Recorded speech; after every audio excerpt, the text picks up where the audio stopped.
Hello guys! Welcome back sa aming channel. This is Art. And this is Les. And kung sumusubaybay po kayo sa aming channel, alam niyo na po guys na kami ay couple from the UAE. Nagtrabaho po kami at nanirahan po sa UAE for about 10 years. Then in 2023, nag-decide po kami pumunta ng Canada.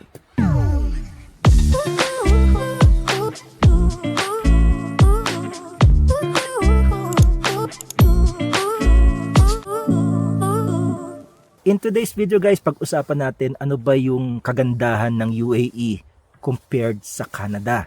Bago po kayong mag-comment ng hindi maganda or sabihin nyo bias kami, gumawa po kami ng isa pang video, sabay po namin in-upload dyan. Yung isang video naman is ano ba ang kagandahan ng Canada compared sa UAE.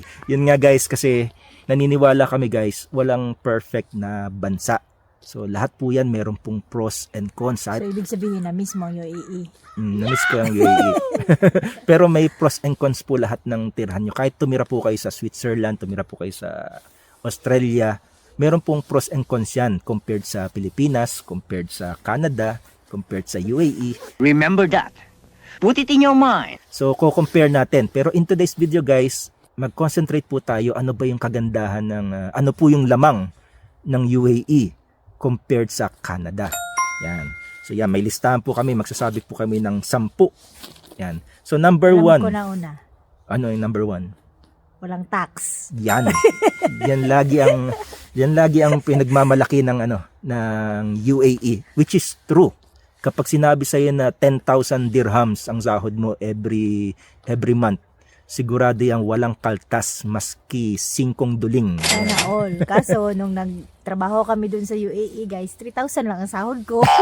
Nireveal mo naman kagad yung sahod natin. Ganun guys, depende yan sa sahod mo. Pero ang kagandahan guys doon, kung ano yung pinangako ng employer mo, wala nang kaltas from the government, zero income tax. Compared dito sa Canada guys, yan naman ang reklamo ng mga tao dito kasi umaabot ng 20 to 30% ang kinakaltas po ng government na income tax.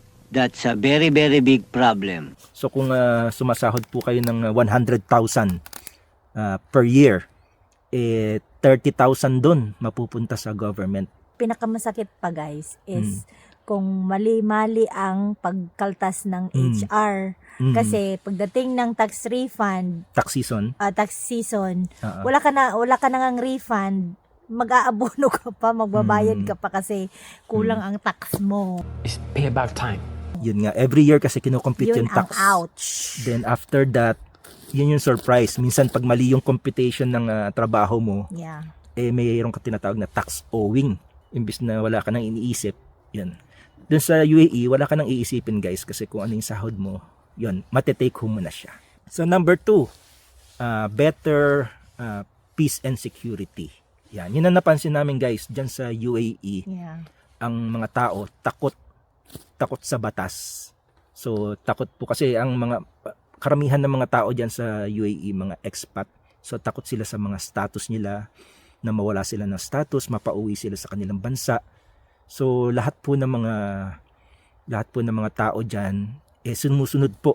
Takot po sila. Very strict po kasi ang batas diyan sa UAE. So pag sinabi nilang gumawa ka ng ganitong kasalanan, kulong ka. Gumawa ka ng ganitong kasalanan, deport ka. Gagawin po nila 'yan. We don't do that here. Marami po kayong makikitang videos diyan sa UAE na naglalapag ng wallet. Tapos hindi nawawala yung wallet. Walang nakawan. Which is nangyari na sa akin yan guys. Biro nyo, 2013, naiwan ko po yung cellphone ko malapit po sa Dubai Fountain. Naiwan ko guys yung cellphone ko. Kung sa Pilipinas yan guys, hindi mo na kailangan iwan. Snatch pa sa'yo Snatch yan. na sa'yo. Yung sa akin, naiwan ko guys na ipatong ko yung cellphone ko sa malapit sa Dubai Dancing Fountain. Tapos naglakad na ako ng after 5 minutes, may humabol sa akin. Sabing ganun. Sabi sa akin yan, may nakapansin sa'yo na ikaw yung may-ari ng cellphone na to. Binalik niya yung cellphone. Tapos sa mga gold souk doon, yung mga tindahan ng gold, walang security guard. Grabe no? Ganun ka secure po ang Ikaw. bansang UAE. And dito sa Canada, naman mas secure naman dito, mas peaceful naman dito compared sa Pilipinas. Pero kung compared sa UAE, wala pong laban. Kumbaga pag naglakad ka ng gabi sa UAE, mas feel mo na secure ka, na hindi ka hold up, hindi ka Tsaka walang palaboy dun. walang palaboy, wala yung mga parabang tambay. Sabog.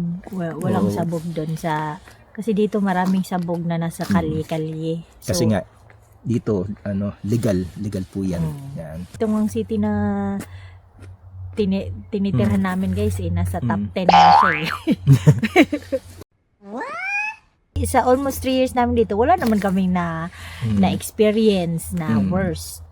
Kasi So, meron safe nga pa rin may for mga us. crimes nga na itatala. Pero kung i-compare mo naman siya sa ibang bansa or ibang katulad ng Manila na araw-araw may krimen, maliit po siya. Maliit yung maliit yung statistics niya. Pero dito sa Canada, syempre hindi rin mawawala yung mga krimen sa paligid. Kaya sa tingin namin talagang lamang na lamang po diyan sa UAE. Excellent! And doon na tayo sa number 3. Yung number 3 guys, yung UAE has better roads. Discuss din namin yung number 4. Pagsabay na natin yung better traffic rules. So mas preferred namin guys yung sa UAE guys. Kasi napakaganda po ng kalsada dyan sa UAE. Kung nandiyan po kayo sa UAE, napakaswerte nyo guys. Napakaganda ng kalsada nyo. Kasi dito guys, nag-i-snow. So every time na nag-i-snow, nababakbak po yung kalsada. Kaya mas marami pong lubak dito guys. Tapos yung traffic rules, mas gusto namin dyan sa UAE kasi mas safe. Yan. Dito sa Canada may mga nagulat kaming mga traffic rules katulad ng sa mga pedestrian lane, di ba? Kumbaga yung mga pedestrian lane, pwede kang tumawid kahit may umaandar na sasakyan.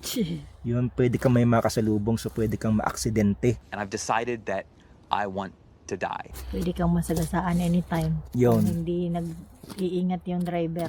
Yun nga, nakakatakot guys. Tapos pwede kang dito sa Canada, pwede kang mag-right turn sa mga kalsada kahit red light. Basta yield lang kayo sa incoming traffic. Which is taliwas naman sa UAE. Basta red, wala ka dapat gawin kundi stop. Sa UAE, yung mga truck, umaandar lang ng mga 80 kilometers per hour. Dito sa Canada, gano'ng kabilis? Nagpa-fast lane pa sila.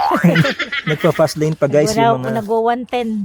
Grabe guys yung mga truck dito sa Canada. Umaabot ng 100 kilometers per hour. Ganun po siya kabilis.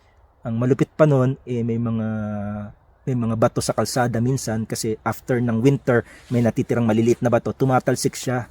Tapos humahampas siya sa windshield. Ayun, nagkakaroon ng crack. Kaya mas maganda guys yung roads and traffic condition dyan sa UAE. Yung faster services.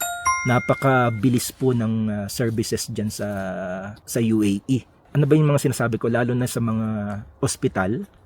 Kasi sa ospital dito sa Canada, minsan pinapa-appointment ka pa. Yan, magkakasakit ka, kailangan mo na appointment after 1 week, ganyan. Dun sa UAE kasi, pag pumunta ka sa ospital, meron na silang doktor. Marami pong mag-aasikaso sa'yo. Naalala ko tuloy yung Ano yun? absent ako sa work. Ano nangyari ba sa inyo? Tapos Inasikaso ka kagad. Tapos, syempre, kailangan ng medical certificate. Kasi bakit umabsent ako? Pumunta ka. Pumunta ako, nagpa-check up ako. Ay, ako. Wala, tinurukan ba naman ako ng vitamin C? Ang nakakatawa doon guys kasi sa UAE kapag umabsent ka, kailangan ng medical certificate. So, ang problema, lang siya parang nanghihina lang naman siya. Wala naman siyang sakit. Kaya nung nagpunta siya sa clinic, Ganon ka fast kasi wala ka pang ang sakit. wala siyang sakit. Tinurukan na ako agad. Para na siyang tinrato na may sakit, tinurukan na ng vitamins, tinurukan na ng ganyan, binigyan na ng mga gamot. Nakakatawa lang guys, pero in a positive way, Ganon kabilis ang nila. maganda po yun kasi syempre, tinatrato nila seriously yung sakit mo. Mabilis po yung services nila. Kung kailangan mo ng ganito, sa mga government service, mabilis po. Mabilis nilang binibigay. Which is, marami ring mabilis dito sa Canada. Pero parang tingin namin lamang na lamang ang bilis ng UAE when it comes to services. Yan. And number 6, better public transportation. Yan. Ikaw, lagi ka nakaka-experience. Ano ba kaibahan ng transportation sa UAE saka sa Canada? Mas madali sa UAE, di ba? Oo. Kasi sa UAE, guys, parang napakarami Oo. ng bus saka Hindi ka taxi. maghihintay ng hindi ka maghihintay ng matagal Mm. sa bus stop. Mm. Nandun na agad. Dito every 15 minutes. 20 minutes. Yan, Depende every- din sa ruta kasi yung ibang ruta dito every 1 hour. Grabe, no? Yung mga ibang liblib na lugar, every 1 hour ka maghihintay kung wala kang kotse. Kaya very andito karamihan ng tao dito sa Canada may kotse kasi mahirap po yung walang kotse. Tapos kapag taxi, kailangan tatawag ka. May mga hotline sila. So tawag ka. In fairness naman, within 15 minutes, may darating naman na taxi. Pero unlike sa Dubai, meron pong metro, meron pong bus, meron pong taxi. Yung taxi doon kinakawayan mo lang. Yan. Kinakawayan mo lang. Abang ka lang dyan sa gilid para Parang Pilipinas lang, guys. Ang daming public transportation, kaya napakaganda po ng public transport dyan sa UAE.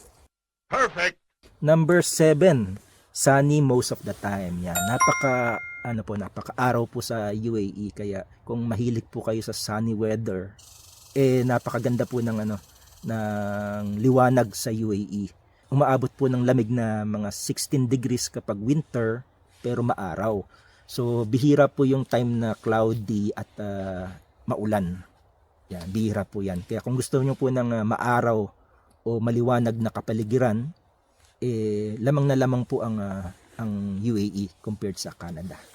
Number 8, nightlife. Yun guys, napaka laking difference po ng nightlife dito sa Canada compared sa UAE. as in night.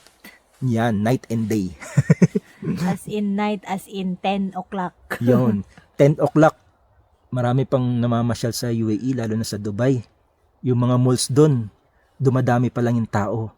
Alam niyo ba guys, dito sa lugar namin, 8 o'clock pa lang ng gabi, nagsasara na ang mall.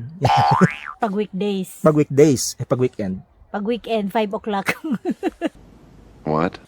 Di ba guys? Weird. Kasi kung weekend, dapat Hmm. maraming tao na gumagala dapat sa mall So, Ganun, dapat guys. mag-late ka ng sarado. Pero dito, kung kailan weekend wala na. 5 o'clock dapat nasa bahay ka na. Wala ka na mapuntahan Yes, parang takot sila sa dilim dito guys. Lagi silang aga Wala nila namang nagsasara. dilim pag summer. Kaya guys, kung kayo ay night person, mahilig kayo mag-party sa gabi, wag po kayong tumira sa Canada. lalo na sa mga provinces dun sa Canada, grabe. Malulungkot kayo guys kasi 5 o'clock pa lang sarado na. Ang matindi, pag holiday, close ang mga mall. And number 9 na tayo guys. Lots of food and cheaper food. Yan guys, yun ang nakakamiss sa UAE, no? Napakarami pong pagkain doon kasi marami pong Pilipino, marami pong mga Asian, marami pong mga Indiano, and marami pong mga parang mga cafeteria, parang parang sa Pilipinas mga karinderya. Makakabili ka ng mga biryani, Number 1 is yung yung shawarma. shawarma, yan. 5 dirham lang guys. Ay, Namiss tapos ko yan. every kanto may shawarmahan. Yung bahay ko dati, yung tinutulugan ko dati. Mm. Pagbaba mo andun na yung shawarmahan. Yung sa Choy Tram ba? Choy Tram, oh. Tapos meron pang doon yung parang lechong manok, 'di ba? Oo. Iniikot-ikot nila parang sa Andox ba. Kakamiss din. So number 10, lastly, yung customer assistance. Yung customer assistance guys, yun yung tinutukoy na mga services ba. Na kunyari pag nagpapagasolina kayo o pumupunta kayo sa mga hotels, mas maganda po yung service. Sa gasolina kasi dito sa Canada, self-service, kailangan mong bumaba, ikaw yung maggagasolina. Sa mga hotel, minsan hindi ka na inaasikaso, ikaw na yung magdala ng mga bags mo papunta sa taas. Yun ang napansin namin guys dito sa Canada. Pero sa UAE, iba yung service Yung mga gasolinahan, meron pong mga gasoline boy. Tapos sa mga hotel, ganun din guys, talagang aasikasuhin kayo, ng maganda, kukunin ng mga bags nyo. Yun, At saka magaganda ang hotel doon. yun, isa pa. Yung mga hotels dito sa Canada compared sa UAE, walang laban guys. Walang laban. Walang laban, sa kamura. So, sa mga services, hospitality, talo po ng UAE yung Canada. Yan. Yan guys, yun po yung 10 na tingin namin na lamang ng UAE kung bakit mas maganda ang UAE kaysa sa Canada. Yan, maraming salamat guys sa panonood ng video. Kung di nyo napanood yung video namin na bakit maganda ang Canada kaysa sa UAE, so panoorin nyo guys, magkasunod lang namin siyang in-upload. Yan, maraming salamat. And please keep supporting our channel by liking this video, comment your thoughts below, and subscribe for more. See you guys and God bless.